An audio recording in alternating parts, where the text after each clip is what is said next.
Secret Satan, Chapter 18. "So thanks for giving up your lunch for this meeting," I said. "I thought you could all do with an opportunity to get cross with me again."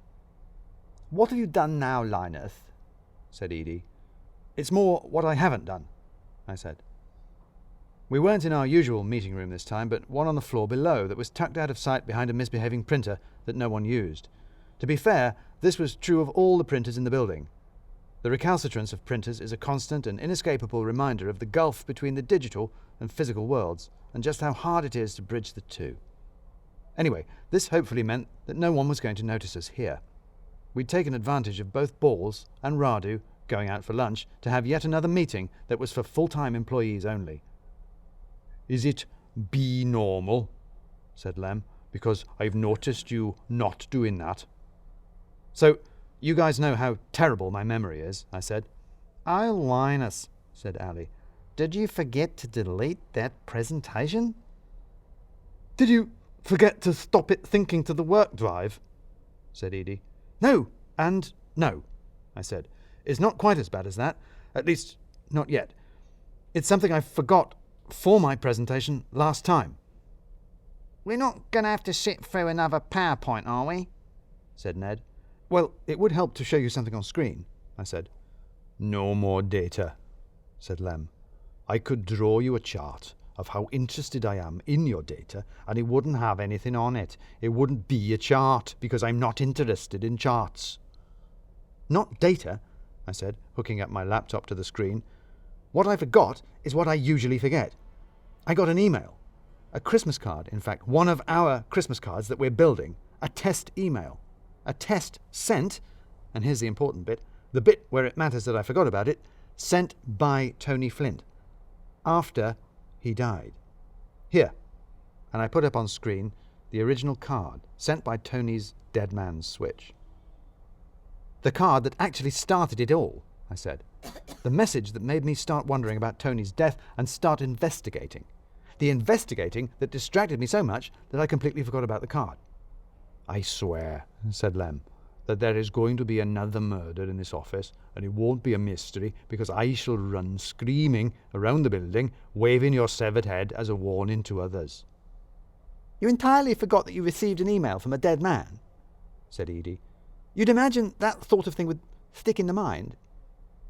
"All writers of emails are dead to me," I said, "and I'm beginning to think that my experience is not as unique as all that. Was anyone running any tests of the Christmas card system yesterday or this morning?" Ali shook her head. "Not that I'm aware of. Why?" "Because Dickie Balls was being very weird with me this morning, asking about test emails being sent out." "Oh no," said Edie. "You think he got an email from Tony?" "And hence that even weirder little talking to we got in the meeting," I said. "I think Tony scheduled an email to him too, probably with a similar message to the one I got." "Accusing one of us of killing him," said Sue. "Which one of us did," said Ned. "Fortunately," said Edie, "Dick is not as clever or, more pertinently, as nuttily obsessive as Linus. I don't think he's going to work that one out." "He doesn't have to," I said. "He just has to tell someone who could." "I'm just glad it wasn't just me getting those weird cards," said Ned. "What?" I said. "You got a posthumous card from Tony too?" "I thought it was just him being unpleasant again," said Ned. "I thought it was just me too," said Sue. "What?" I said. "You didn't think to mention this when we were discussing whodunnit?" "Well, if we're doing this," said Edie, "I thought it was just me too, and it felt a bit incriminating, to be honest." "That's because it is a bit incriminating," I said. "It's a lot incriminating." "So we just have to get into the system and switch off all these dead man switches, right?" said Edie. "Linus, you and Sue could probably muddle your way through all that," said Ali. "Yes, probably, and yes, we should, absolutely," I said. "But that's not enough. We don't know who else he might have sent them to. The suspicions will be out there.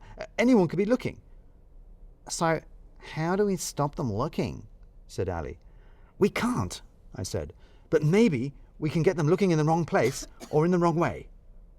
"Okay, that then," said Ali. "How do we do that?" "Linus does it," said Edie, "by doing what he just did, only in reverse. It's just backwards detection, isn't it? Instead of finding clues and so figuring out who's guilty, you decide who's guilty and then put down the clues to point to them. Yes and no, I said. We don't want to actually fit someone up because there are actual clues out there. We know that because I found them, and they point to actually not just Ali, but quite a few of us. The last thing we want to do is to suggest that Tony was murdered. We want everyone to carry on thinking it was just a run-of-the-mill heart attack.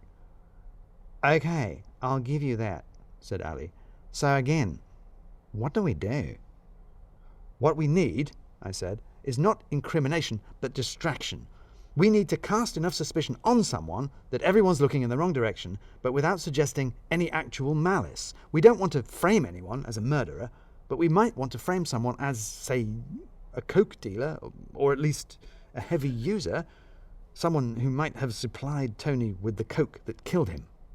In this mail, I pointed at the screen behind me, Tony very clearly alleges that someone in this team is most likely responsible for his death. Create a bunch of evidence that one of us supplied him with the coke that brought on his heart attack, and it'll look like we're fulfilling that prediction. We allay suspicion by casting it in the wrong direction. But who? Said Lem. Because it's not going to be me. He's got a point, said Edie. If the aim is to divert suspicion from us, then who do we cast suspicion on? I mean, this is the team.